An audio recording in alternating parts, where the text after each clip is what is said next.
ছেলে মেয়ে ও স্বামীকে সঙ্গে নিয়ে বাপের বাড়ি আসতে উমার এখনো বেশ কয়েকদিন বাকি।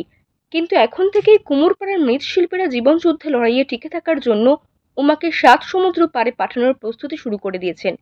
আর তাই এই বসন্তে দিনরাত এক করে কুমোরপাড়ার মৃৎশিল্পীরা মৃন্ময়ী মাকে চিন্ময়ীতে রূপ দিতে ব্যস্ত। শুধু ইংল্যান্ড নয়, লন্ডন, আমেরিকা, ফ্রান্স, জাপান থেকে শুরু করে পৃথিবীর বহু দেশেই জাহাজে চড়ে উমা পাড়ি দিতে চলেছেন। জাহাজে যেতে অনেক সময় লাগবে, তাই আগে থাকতেই কুমোরপাড়ার মৃৎশিল্পীরা মা দুর্গার প্রতিমা গড়ে চলেছেন নাওয়া খাওয়া ছেড়ে।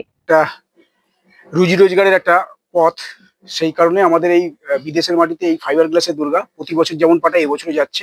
পেছনে যে দুর্গাটা রয়েছে এই দুর্গাটা যাবে আমেরিকা, যাবে নিউ ইয়র্কে। আমার ফ্রান্স আছে, কানাডা আছে, জাপান আছে, লন্ডন আছে, নেদারল্যান্ড আছে, এরকম বিভিন্ন জায়গায় প্রতি বছর যেমন পাঠাই। সারা ওয়ার্ল্ড জুড়েই আমার ঠাকুর যায় কম বেশি। তো শুরু হয়ে গেছে অলরেডি ঠাকুর। তো এখন যে জায়গায় আমার ঠাকুরটা রয়েছে সেই ঠাকুরটা কমপ্লিটের মুখে, বাক্সবন্দি হয়ে হয়তো সামনের সপ্তাহে বেরিয়ে যাবে। তো এই ঠাকুরটা তৈরি করতে অনেক সময় লাগে। তো পেছনে যে ব্যাকগ্রাউন্ড বা বিদেশের বাড়িতে যারা যে প্রবাসী বাঙালি যারা আছে তারা মানে কি ধরনের চাই, একটু ট্র্যাডিশনাল চাই, একটু সাবেকিয়ানা চাই, সেই চিন্তা ভাবনা করে আমাদেরকে ঠাকুর করতে হয়। যেহেতু এটা ফাইবার গ্লাসের তৈরি, সুন্দর একটা চিন্তা ভাবনা করে কাজটা করতে হয়। বিদেশের মাটিতে পাড়ি দেবে মানে আমাদের কুমারটুলির একটা গর্ব। কলকাতা সহ বাংলার মায়ের মূর্তিতে থিমের বাড়বাড়ন্ত হলেও বিদেশের পুজোয় এখনো সাবেকি মূর্তির কদর বেশি।